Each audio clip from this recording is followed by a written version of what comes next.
Bonsoir Philippe Juvin. Bonsoir. Merci d'avoir accepté l'invitation de France Info. Vous êtes député LR des Hauts-de-Seine et chef des urgences à l'hôpital européen Georges Pompidou. Vous allez nous dire dans un instant si vous êtes inquiet, si le gouvernement gère bien, de votre point de vue, la situation avec ce virus pour éviter qu'il se propage. Voilà. Pour l'instant, il ne se propage pas. Pour l'instant, ce sont les croisiéristes qui se sont propagés dans le monde. Et il y a un certain nombre de mesures qui sont prises. Vous nous direz si elles sont suffisantes dans un instant. Mais d'abord, on accueille, comme chaque soir, un membre de la cellule Vrai ou Faux. Bonsoir Léa Soulevitz. Bonsoir. Dans l'actualité de cet hantavirus, vous êtes intéressée à une déclaration, Léa, ce soir, une déclaration faite par Jean-Luc Mélenchon, qui fait le lien entre l'épidémie et le changement climatique. Oui, absolument. Jean-Luc Mélenchon, il a écrit la semaine dernière sur X « Hantavirus, nouvel exemple de maladie écologique. Les zoonoses se multiplient à cause de la chute de la biodiversité et du changement climatique. » Bon, alors déjà, ce terme zoonose, c'est pas un mot qu'on rencontre tous les jours. C'est une maladie transmissible de l'animal à l'être humain. Par exemple, l'hantavirus, il se transmet aux humains, notamment via les rongeurs. La grippe H1N1 en 2009, elle était d'origine porcine. Le virus Zika, il est transmis par les moustiques. Le virus Ebola par les chauves-souris et les primates. En fait, on pourrait en citer plein d'autres, puisque 60% des maladies infectieuses humaines, ce sont des zoonoses. C'est le chiffre de l'OMS, donc c'est pas du tout des cas isolés. Et donc, d'après Jean-Luc Mélenchon, ces maladies transmises par les animaux, elles augmenteraient à cause de la chute de la biodiversité et du réchauffement climatique. Et alors, est-ce que c'est vrai? Est-ce qu'on le sait, ça? Alors, ce qui est vrai, c'est qu'effectivement, leur nombre, il est en augmentation. Avant le XXe siècle, on avait environ une pandémie tous les 100 ans, mais au XXIe siècle, on est déjà à 6 épidémies d'ampleur internationale, donc c'est normal de s'interroger sur les causes. Pour ce qui est de la biodiversité, il y a effectivement un lien, parce qu'entre l'élevage, la déforestation et le développement urbain, eh bien, tout simplement, les villes, elles commencent à se rapprocher progressivement de ces animaux qui sont porteurs du virus. Et donc, si on s'en rapproche, c'est logique, on a plus de risques d'être contaminé. Ce lien, il est aussi documenté par l'INRAE. Je cite, « Les activités économiques favorisent en périphérie immédiate de grands centres urbains l'émergence de microbes jusqu'alors peu ou jamais mis au contact d'humains ». Et au-delà de ce facteur de la distance, la déforestation, par exemple, ça va réduire la biodiversité et ça va favoriser la prolifération de ces maladies. Serge Morand, biologiste au CNRS, il nous a expliqué, par exemple, que comme certains prédateurs disparaissent, par exemple, les prédateurs qui mangeaient les rongeurs, les populations de rongeurs vont croître. En plus, les rongeurs, ils portent plus de maladies. Et donc, si la population de rongeurs augmente, et comme on vit en plus proche d'eux, eh bien, fatalement, on va avoir plus de risques de contracter ces maladies. Bien. Et est-ce qu'il y a un lien avec le réchauffement climatique, comme l'a dit Jean-Luc Mélenchon? Alors, pour l'hantavirus précisément, il n'y a pas de lien direct établi. Par contre, si on prend les zoonoses dans leur ensemble, là, les experts comme l'infectiologue Loïc Epelboin, qui en a parlé, ils considèrent qu'effectivement, le climat, ça peut être un facteur aggravant, tout simplement parce que le réchauffement climatique, ça va favoriser l'expansion de certaines espèces. Par exemple, le moustique tigre, vecteur du chikungunya, ou les rats qui sont vecteurs de leptospirose. Et comme en plus, ces bactéries, elles se développent mieux dans les milieux humides et chauds, c'est en ce sens que le réchauffement climatique, effectivement, il peut favoriser la prolifération de certaines de ces zoonoses. Merci beaucoup, Léa Soulevitz. Je rappelle le rendez-vous avec toute l'équipe de Vrai ou Faux. C'est tous les samedis? Tous les samedis à midi. Et le dimanche, la rediffusion à 20h. Merci, Léa. Philippe Juvin, donc député LR des Hauts-de-Seine et chef des urgences de l'hôpital européen Georges Pompidou. La ministre de la Santé, Stéphanie Rist, a tenu en fin d'après-midi une conférence de presse entourée d'un certain nombre de médecins et de grands professeurs spécialistes des questions épidémiologiques. Elle a fait un point de situation. On va écouter Stéphanie Rist, qui s'est voulue à la fois rassurante et prudente. Total, 22 cas contacts ont été identifiés en France. Ils ont tous été contactés, testés, hospitalisés ou en cours d'hospitalisation et font l'objet d'un suivi sanitaire rigoureux. Enfin, je veux être très claire, à ce stade, les cas positifs recensés sont exclusivement des croisiéristes présents à bord du MV Ondius. Il n'y a pas d'éléments en faveur d'une circulation diffuse du virus sur le territoire national. Effort de pédagogie et de transparence du gouvernement. Est-ce que vous le saluez ce soir ou est-ce que vous dites, on entend des voix commencer par-ci par-là à dire peut-être qu'on en fait trop, que nous, médias, alimenterions une psychose? Est-ce que c'est vrai? Est-ce qu'il peut y avoir du vrai là-dedans? Et comment trouver l'équilibre entre on en fait trop, on n'en fait pas assez? Est-ce que le gouvernement est dans le juste jusqu'à présent? Écoutez, je crois qu'il faut prendre les choses avec précaution. Et est-ce que ce sont les bonnes mesures ? J'ose vous dire que je vous dirai ça dans 6 semaines. Mais on a besoin de le savoir maintenant. Vous m'auriez posé la question il y a 3 jours, est-ce que les mesures prises sont les bonnes ? Je vous aurais dit que mon inquiétude, puisqu'il y a 3 jours, on envisageait d'envoyer à leur domicile les patients contacts après un passage de 3 jours seulement à l'hôpital, ce qui me semblait déraisonnable. Puisque c'est une maladie qui est très grave, puisqu'on a un taux de létalité important, 30 à 50% de mortalité. C'est-à-dire que quand on attrape la maladie, on a une chance importante de mourir, même s'il faut moduler ce chiffre en fonction de l'offre de soins. Vous imaginez bien que si vous êtes sur un bateau où il n'y a aucun moyen médical, c'est évidemment plus grave que si vous êtes à l'hôpital Bichat, où sont les patients, où il y a une réanimation. Mais c'est une maladie grave. Donc c'est vrai, il y a 3 jours, je vous aurais dit que ça me semblait un peu surprenant, je leur ai dit poliment, mais assez fermement, de renvoyer les gens chez eux. Là, nous apprenons que les patients sont finalement confinés à l'hôpital, isolés à l'hôpital, ce qui est une bonne chose. La vraie question, c'est combien de temps ? Et là, vous n'avez pas eu l'impression que c'était une clarté extrême ? Écoutez, j'ai compris que c'était une quinzaine de jours, mais peut-être ai-je mal compris. En tout cas, l'essentiel aujourd'hui, c'est de casser les chaînes de contamination. D'ailleurs, la ministre Rist l'a dit elle-même, elle a employé ce mot et elle a raison. Mais pour casser les chaînes de contamination, comme on ignore si durant la phase d'incubation on est contagieux ou pas, il y a quand même il y a un doute là-dessus. Une phase d'incubation qui peut aller jusqu'à 6 semaines. Une phase d'incubation qui peut aller jusqu'à 42 jours, 6 semaines à peu près. Il paraît plus logique, pendant les 6 semaines, d'isoler les gens complètement. Et il me semble que l'isolement complet, il est plus sérieux à l'ôpital que chez soi. Alors, c'est-à-dire que Stéphanie Rist, effectivement, elle a dit on les garde 15 jours. Ça, c'est non négociable. Voilà, c'est ce que j'ai entendu. Et après, on évalue selon les avis médicaux. Effectivement, il y avait une espèce de flou sur est-ce que ça se poursuit après. Vous, ce que vous dites ce soir, c'est pas sérieux. Il faut confiner à l'hôpital dans les mesures les plus strictes qui sont mises en place déjà en ce moment. 42 jours ? Écoutez, à partir du moment où on sait que l'incubation peut durer 42 jours, qu'on a, de l'aveu même des infectiologues de renom qui étaient avec la ministre, un doute sur la possibilité de transmission de la maladie alors qu'on est asymptomatique, il paraît logique d'isoler les gens 42 jours. D'ailleurs, je crois que la ministre elle-même, dimanche, a dit « Nous avons pris les mesures les plus rigoureuses au monde », c'est ce qu'elle avait dit. Mais il se trouve que les mesures les plus rigoureuses au monde ont été prises par exemple par la Grèce, par exemple par l'Espagne. Et que font-ils ? Ils isolent les 42 jours à l'hôpital, en tout cas dans des endroits qui ne sont pas le domicile. C'est-à-dire y compris en utilisant la coercition. Elle a plutôt fait allusion aux patients qui étaient d'accord, enfin patients, bien sûr, aux patients virtuels, qui étaient d'accord pour se faire traiter ou observer, mais ça veut dire qu'il faut y compris imposer aux gens de rester enfermés. Et d'ailleurs, c'est ce qu'a fait le gouvernement, puisque le gouvernement a pris un arrêté dans lequel il explique que l'isolement est obligatoire. Maintenant, entendons-nous, la maladie est d'une telle gravité que je ne connais pas quelqu'un de sensé qui dirait écoutez, moi, vos règles, je m'en fiche, je m'en vais et je vais me balader. Donc là-dessus, je pense que les Français sont beaucoup plus sages qu'on ne le pense. Et est-ce qu'on a les moyens de mettre en place ce protocole que vous souhaitez ce soir ? C'est-à-dire que la ministre, elle a dit aussi, on a les moyens d'accueillir ces 22 cas contacts aujourd'hui dans les établissements spécialisés qui répondent à ces normes-là. Mais si les cas contacts il commence à y en avoir plusieurs dizaines, on n'aura pas les moyens. Non, mais on verra. Quand vous en aurez plusieurs dizaines, on se reposera peut-être la question des moyens. Mais là, objectivement, on parle d'une trentaine de personnes, même pas. Au total, on a la capacité, enfin, je sais que la France va mal, mais on a quand même la capacité d'isoler 30 personnes dans des hôpitaux aujourd'hui en France. Des personnes asymptomatiques, je le répète, qui n'ont pas besoin de soins. On peut en isoler combien ? Vous savez ça ? Non, mais l'isolement de quelqu'un qui ne présente aucun symptôme, ça consiste à l'isoler. On voulait l'isoler à son domicile.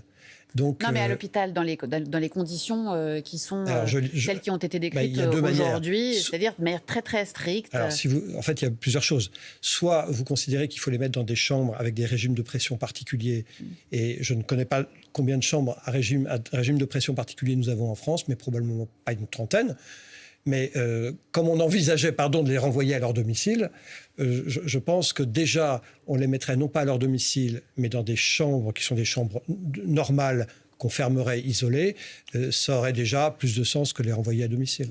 Donc oui, je pense qu'on peut le faire. Est-ce que dans ce qui a été dit aujourd'hui, vous êtes rassuré sur la quantité de masques? Parce qu'on a parlé de trajectoire, c'est-à-dire en gros ce qui était prévu comme pour reconstituer nos stocks. On n'a pas une réponse extrêmement précise sur les 700 000 qui auraient dû être détruits puisque non aussi performants qu'au départ, puisque manifestement ça s'altère avec le temps. Est-ce que ça, vous pensez qu'on a les moyens d'avoir tout ce qu'il faut? Alors, je suis peut-être un peu plus réservé pour la raison que je vais vous exprimer. C'est que, vous savez, je suis rapporteur général du budget, donc je m'intéresse aussi à la question de l'argent. Et il y a un rapport de la Cour des comptes de mai 2025, donc il y a un an, qui pose la question des stocks de masques. Et la Cour des comptes dit, au fond, il y a un problème sur les masques. Enfin, il y a deux problèmes sur les masques. La Cour des comptes dit on a stocké des masques et on ne s'est pas préoccupé de la date de péremption de ceux-ci. Donc la question du renouvellement des stocks n'est pas bien gérée. C'est ce que dit la Cour des comptes il y a un an. Peut-être que ça s'est amélioré depuis un an, mais c'est ce que dit la Cour des comptes en mai 2025. Et la Cour des comptes dit une deuxième chose qui n'est pas inintéressante à la question combien faut-il stocker de masques? Oui. Combien il en faut? Moi, je ne sais pas. Et la Cour des comptes dit, bien en fait, on a demandé au Haut Conseil de la santé publique qui a fait une estimation, donc il y a un chiffre qui traîne entre 7 et 12 milliards de masques, tout compris, hein, tout type confondu. C'est le chiffre qui... Et il y a une citation du directeur de cabinet du ministre de la Santé de 2022 qui dit... Le Haut Conseil nous fait une recommandation de nombre de masques à stocker, mais nous n'avons pas les capacités logistiques et nous n'avons pas l'argent. C'est en gros ce que la Cour des comptes écrit. Et donc, on mettra un objectif, non pas de 7 milliards tel que le Haut Conseil nous le recommande, mais plus bas, de l'ordre de 2. 2 ou 3, oui. Donc, quand la ministre dit l'objectif... la trajectoire, c'est ça, est respecté. Je ne sais pas si elle parle de la trajectoire du gouvernement qui est de 2 milliards, auquel cas... Je lui fais confiance. Madame Ries est quelqu'un de très bien et je ne doute pas qu'elle dise la vérité. Mais si on parle de la trajectoire qu'avait fixée le Haut Conseil, les 2 milliards sont insuffisants. Et donc, la Cour des comptes dit qu'avec 2 milliards, si c'est vraiment ça qu'on a, on peut tenir 2 à 10 jours d'épidémie grave. Ah oui, 2 à 10 semaines. Oui. 2 à 10 semaines. Oui, parce que j'allais vous dire quand même. Mais 2 à 10 semaines, c'est pas énorme. C'est pas énorme non plus. Surtout qu'on a, sur ces 2 milliards, il y en a 700 millions qui, comme l'a dit Nathalie, sont périmés. Alors ça, c'est ce que disait c'est ce que suggérait la Cour des comptes il y a un an, mais peut-être des mesures ont-elles été prises depuis un an, et c'est ce que la ministre semble avoir dit. En tout cas, elle répond pas très clairement, donc forcément. Il faudra la réinterroger. Forcément, on s'interroge. Elle a été relancée par plusieurs journalistes sur savoir combien de masques, etc. Elle ne donne pas de chiffres. Bien sûr. Encore une fois, lisez le rapport de la Cour des comptes, mai 2025, qui le dit très clairement. Moi, je vais vous dire, je pense qu'à 2 milliards, on n'en a pas suffisamment. Bon, on a fait des économies sur le niveau de renouvellement des masques. Bon, c'est pas ça, c'est que la France a un état... les finances publiques sont telles qu'aujourd'hui, nos marges de manœuvre sont rognées sur tout. C'est ça la vérité des choses. Il faut quand même que les Français comprennent qu'aujourd'hui, nos finances publiques sont dans un tel état qu'on est obligé de rogner sur tout. 2 milliards, c'est loin d'être nul. On n'avait pas ça au début du Covid, souvenez-vous. Ça serait déjà très bien de les avoir. Mais c'est vrai que ce n'est pas l'objectif que fixe le Haut Conseil de la santé publique. Indépendamment de vos responsabilités politiques et du fait que vous êtes rapporteur du budget, vous étiez chef des urgences aussi. Est-ce que vous considérez que du Covid et de ce qui s'est passé, c'est-à-dire une saturation en réa, une saturation d'un certain nombre de services, est-ce que vous pensez qu'on est un petit peu mieux armé? Alors vous allez me répondre que c'est en fonction du nombre de patients ou du nombre de malades. Mais est-ce que vous considérez que vous êtes tiré des leçons, enfin vous ou l'État, afin d'accueillir plus facilement un certain nombre de... En fait, la question que vous me posez, c'est s'il y avait une nouvelle épidémie, est-ce que nous saurions mieux y répondre? J'essayais de faire plus élégant, mais je vois que c'est pas terrible. Mais vous êtes d'accord, c'est ça la question. Exactement. Mais écoutez, il se trouve qu'il y a quelques mois, je suis allé voir le Premier ministre de l'époque, c'était François Bayrou, dans son bureau, en tête-à-tête, et je lui ai dit... Monsieur le Premier ministre, je pense que nous ne savons pas répondre à cette question. Et il m'a dit, c'est vrai, tu as raison, il faut qu'on travaille cette question. Il devait me confier une mission dont la question était de répondre à « Sommes-nous préparés à une nouvelle crise ? Avons-nous tiré les leçons ?» Et il a démissionné, la mission n'a pas eu lieu, donc je ne sais pas répondre à votre question. D'accord. Vous voulez dire qu'on est 6 ans après le Covid et qu'on n'est pas capable de dire on a tiré des leçons, Alors, on est mieux préparé? On a évidemment tiré des leçons, mais probablement que les leçons, c'est pas simplement les masques, c'est pas simplement les respirateurs.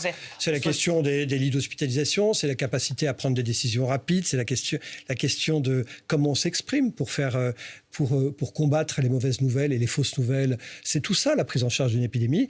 Et aujourd'hui, je pense qu'il faudrait que nous fassions ce travail de sommes-nous prêts, quelles leçons avons-nous tirées ou n'avons pas tirées. En tout cas, si vous me demandez si l'hôpital public se porte beaucoup mieux aujourd'hui qu'en mars 2020, j'aurais tendance à vous dire que non, il ne se porte pas beaucoup mieux. Une petite question sur. On peut enchaîner sur votre. Comme vous voulez, ma chère Sonia. Je sens que vous avez envie de parler de politique. Oui, mais c'est bon. Elle a envie de parler de politique. Allez-y, Nathalie. Un défaut professionnel, manifestement. Vous aussi, vous aimez bien ça. Oui, c'est vrai. Bon, voilà. Pour le budget 2027, vous voyez les choses comment on nous dit. Vous nous avez répété à l'instant qu'on est on n'a pas les moyens de rien et qu'on est dans une situation déficitaire. Ça, Dieu sait pas de rien. Je vous ai dit qu'on avait moins de marge de manœuvre, oui, bien sûr. Donc pas de grand-chose. Est-ce que comment on fait? Vous avez commencé à travailler sur le 2027. Oui. Logiquement, on commence à travailler. Ça va être quoi ce budget? Ça va être juste, on expédie les affaires courantes. Ça veut dire, on a le courage de prendre des décisions. Le gouvernement dit, on travaillera jusqu'à la dernière seconde. Comment ils peuvent travailler s'ils n'ont pas les moyens budgétaires? Et comment les suivants ou le suivant va-t-il pouvoir lancer quelque chose s'il arrive avec un vieux budget qui sert à rien? Et on va perdre combien de temps? Vous avez raison, il y a deux possibilités, grosso modo. Soit on décide de faire un budget à minima pour franchir l'étape et en disant finalement le président de la République qui sera élu 6 mois plus tard se débrouillera, il fera un budget rectificatif avec sa nouvelle chambre des députés. C'est un peu ce qu'on entend. Ouais. Et vous avez entendu, les socialistes ont dit récemment, ça serait bien qu'on ait un 49-3 très vite, histoire de s'en débarrasser, qu'il n'y ait pas trop de débat. Première hypothèse. Moi, je crois que c'est une grande erreur. Ce n'est pas du tout ma position en tant que rapporteur du budget. Moi, je pense qu'il faut qu'on fasse de ce budget une épreuve de vérité. Pourquoi ? Parce qu'on va avoir des hommes et des femmes qui vont commencer à nous expliquer, d'ailleurs certains ont déjà commencé, je veux être président de la République. Ouais. Et donc je vous promets là-dessus que sur le programme. Hein. Et je vous promets, vont-ils nous dire, qu'à partir du mois de juin, quand je serai président, je vais rétablir les comptes publics. Eh bien, je vais leur dire, ça tombe bien. Vous allez nous montrer comment on fait dès le mois de novembre, puisqu'on a un budget à voter. Et donc l'idée, si vous voulez, c'est de mettre sur la table un certain nombre de propositions. Je ne me fais pas d'illusions, il n'y a pas de majorité à l'Assemblée nationale. Donc il n'y aura pas de révolution. Je veux dire, on ne va pas décider des choses qu'on n'est jamais arrivé à décider depuis 3 ans. En revanche, ce que j'espère, c'est faire du budget une épreuve de vérité, au sens où je dirais au présidentiable... Vous les convoquez ? Vous les appelez, vous leur proposez. Mais pourquoi pas ? En tout cas, on pourra les interroger. Et vous faites un grand oral. En leur disant, écoutez, voilà le budget, voilà nos propositions qui sont propres à rétablir les comptes publics. On sait que ça ne sera pas voté parce qu'il n'y a pas de majorité, mais qu'en pensez-vous ? Parce que la vraie question qu'il faudrait que tout le monde pose au présidentiable, au fond, elle est assez simple, c'est quel est votre premier projet de loi de finances ? Sur quoi vous reniez, sur quoi vous développez ? Est-ce qu'on peut Comment vous rétablissez les comptes publics ? Et ça, vous faites ces auditions avec qui ? On va voir comment on fait. Il faut que j'en parle à mes collègues. En tout cas, à titre personnel, en tant que rapporteur général, j'ai la possibilité de demander, de faire des propositions. Je vais faire des propositions et éventuellement, je les enverrai à chacun des candidats en leur disant « Qu'en pensez-vous ? Est-ce que vous êtes capable de soutenir ces propositions dès le prochain budget ?» C'est ça qui est intéressant. Parce que ce soit clair, pour rétablir les comptes publics, c'est relativement assez facile finalement. On sait ce qu'il faut faire. Il faut dépenser moins, il faut dépenser mieux, il faut travailler plus. Déjà avec ça, parce que comme ça on crée des richesses et de la recette fiscale. Avec ça, vous y arrivez. Alors comment on fait pour dépenser moins ? Quelle est la première dépense publique en France ? Ce sont les retraites. La deuxième, c'est la maladie. Donc celui ou celle qui est candidat à la présidence de la République et qui se retrouvera sur ce plateau et qui vous dira « je peux rétablir les comptes publics sans toucher aux retraites, sans toucher à la maladie », dites-lui que ce n'est pas vrai, parce que ce n'est pas vrai. Pour rétablir les comptes publics, il faudra toucher aux retraites, il faudra toucher à la maladie. Alors toucher aux retraites, ça ne veut pas dire baisser les retraites, ça veut peut-être dire augmenter l'âge de départ à la retraite. Moi, je crois, par exemple, qu'il ne faut plus d'âge de départ à la retraite. Je pense qu'il faut laisser partir les gens quand ils veulent. Ils veulent partir à 60 ans, ils partent à 60 ans. Ils veulent partir à 65, ils partent à 65. Ils veulent partir à 68, ils partent à 68 avec une décote. Je crois que c'est ça le bon système. Mais au total, il faudra travailler plus. Ça, c'est une certitude. Vous pensez que les Français sont prêts à l'entendre? Oui. Parce que Moi, je pense que les Français... c'est pas très populaire dans une campagne présidentielle de dire aux Français va falloir travailler plus et on va reculer l'âge de départ à la retraite. J'ai compris que vous vouliez pas d'âge, mais bon, ils vont bien comprendre que à un moment donné, s'ils veulent partir à taux plein, il faudra partir plus tard. C'est vrai. Vous pensez qu'ils peuvent le comprendre, ça? Je vais vous dire, je pense que les Français sont beaucoup plus avertis et intelligents des choses qu'on veut bien que les hommes politiques le croient. Ils sont prêts à entendre les choses. Ce que les Français veulent, je crois d'abord, c'est qu'il y ait une vision. C'est-à-dire qu'ils ne veulent pas, ce qu'ils ne croient plus, c'est à la mesure qui va les affecter, par exemple l'âge, mais derrière, on ne sait pas très bien où on va. Une sorte de tonneau des Danaïdes où on n'arrête pas de faire des efforts, mais rien ne change. Je pense que le futur candidat à la présidence de la République, celui qui gagnera, c'est celui qui donnera une vision au pays en disant voilà où je vous emmène. Et pour vous emmener là, eh bien, il y a quelques mesures parfois douloureuses à prendre, mais qui ont un sens. Et à condition que l'effort soit partagé. Les Français sont... Oui, mais je pense que la question le théorème de l'assiette du voisin est très important en France. Il faut que les assiettes soient partagées. Il ne faut pas que les gens aient l'impression que l'assiette du voisin est pleine et la leur est vide. Il faut que ça soit partagé. Et si c'est partagé, moi je fais très confiance aux Français. D'ailleurs, il y a un moment, vous savez, si on ne prend pas ces décisions, il y a un moment où d'autres prendront les décisions pour nous, tout simplement en nous prêtant de l'argent à des taux tellement élevés que ça ne sera plus possible. Et les Français remercieront ceux qui leur ont dit la vérité. Ce matin, Laurent Wauquiez sur France Info a dû vous procurer un moment d'intense plaisir en disant qu'il trouvait que la candidature de Bruno Retailleau était légitime, que lui-même se mettait de côté. Donc vous y avez peut-être vu une sorte de clarification du paysage à droite? Oui, certainement. Tout en disant qu'il était continué à vouloir des primaires. Vous en êtes où, vous? Moi, j'ai soutenu... D'abord, écoutez, j'ai toujours pensé que, comme beaucoup de monde, parce que c'est une évidence, que s'il y a plusieurs candidats à droite et au centre, en fait, tout le monde aura perdu, puisque personne ne sera au second tour. Deuxièmement, j'ai soutenu Retailleau dans sa conquête du parti, dans les 2 élections, contre Éric Ciotti, puis contre Laurent Wauquiez, mon président de groupe. Donc j'apprécie Bruno Retailleau, qui est un type bien, qui est quelqu'un qui a une colonne vertébrale, qui croit en des valeurs et qui est solide. Voilà. Donc je vais aider Bruno Retailleau. La vraie question qui se posera, c'est effectivement comment on fait le jour où il y aura Bruno Retailleau, et puis d'autres. Vous avez parlé d'Édouard Philippe tout à l'heure. Il y a Édouard Philippe, il y a Xavier Bertrand. Bien sûr, on peut en faire. Il y a Gérald Darmanin. Oui, il y a le maire de Cannes, il y a beaucoup de monde qui aspire légitimement. Il faut laisser prospérer le débat, que chacun avance ses arguments, et puis on verra. Est-ce que si les sondages nous permettent de départager, moi je serai le plus heureux des hommes. Et si les sondages ne permettent pas de départager, il faudra qu'on trouve une solution. Alors c'est quoi la solution? Soit on les met dans une pièce et on les ferme en leur disant mettez-vous d'accord messieurs et mesdames, soit on fera par défaut une primaire. Moi, j'ai toujours été favorable à la primaire ouverte parce que je pense que c'est un bon système. Mais je suis très conscient des défauts de la primaire. Pourquoi? Parce que vous allez travailler, les candidats vont travailler en disant, avec des équipes, on va monter un truc, et puis à la fin, on va leur dire finalement, c'est pas toi, c'est l'autre. Vous la faites aller jusqu'où, votre primaire? Le problème, c'est le périmètre. Ça fait ça un des sujets, bien sûr. Il y a une manière de s'en sortir. Vous allez jusqu'à Sarah-Knafo et en prenant aussi Jean-Philippe? J'entends ce que vous dites. C'est un des problèmes de la primaire qui rend la primaire compliquée. Moi, je pense qu'une manière de s'en sortir, c'est de ne pas parler des personnes, mais de dire on va établir une charte de valeurs. Et les gens qui se présenteront à cette primaire, et qui voteront d'ailleurs, les candidats comme les votants, s'engagent à soutenir cette charte des valeurs. Et dans cette charte des valeurs, vous mettrez des valeurs. Et si les gens sont prêts à la signer, ils pourront participer. Qu'est-ce que je veux dire, qui s'appelle Dupont ou Durand, quoi. Donc vous soutenez Bruno Retailleau, mais vous reconnaissez ce soir que s'il ne performe pas dans les sondages à un moment donné, il ne sera pas le candidat légitime de la droite? Non, il est le candidat légitime de la droite. Moi, je n'ai pas d'autre candidat aujourd'hui. Il a été très largement d'ailleurs désigné par comme le disait aimablement Laurent Wauquiez ce matin, 40 000 votants. Oui, excusez-moi, il a quand même gagné l'élection. D'accord, mais pas le contraire, mais la base des gens qui étaient autorisés à voter... Mais pourquoi on ne pose jamais la question aux écolos quand ils votent à 10 000? Je pose aussi. Je sais. Non, je ne vous réponds pas à vous. Mais, il ne se détache pas dans les sondages. Oui, mais parce que il est en campagne. C'est le but de la campagne. La campagne, c'est de montrer que vous êtes le meilleur, que vous avez les meilleurs arguments et que ce que vous faites est bon pour le pays. C'était plus facile quand il était au gouvernement, quand il était au ministère de l'Intérieur. Ah oui, non, mais moi j'ai toujours considéré que l'exercice gouvernemental vous légitimait parce que les Français considèrent que l'exercice du pouvoir légitime la candidature. Moi, j'ai regretté qu'il parte. Il a expliqué pourquoi il est parti, et je le comprends. En gros, il en avait...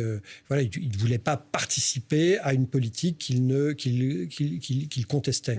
Mais vous savez, c'est l'avantage, c'est le désavantage et l'avantage de Bruno Retailleau. C'est quelqu'un qui est droit, qui est honnête, qui est fidèle à ses engagements. On dit tellement des hommes politiques qu'ils changent de casquette en permanence. Lui, c'est pas le cas. C'est quelqu'un de droit. Bon, ben voilà.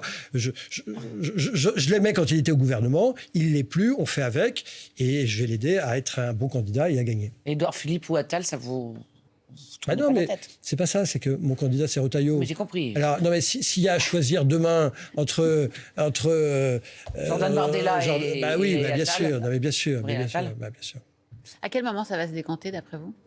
C'est un des problèmes, parce qu'il faudrait que ça se décante vite. Valérie Pécresse, au bureau politique, a dit quelque chose de très juste. Elle a eu une expérience, une vraie expérience de campagne, et elle nous dit, moi, ce qui m'a manqué à l'époque, nous a-t-elle dit, c'est d'avoir le temps de faire 2 fois, son expression, 2 fois le tour de France et 1 fois le tour de l'Europe. Je comprends exactement ce qu'elle voulait dire.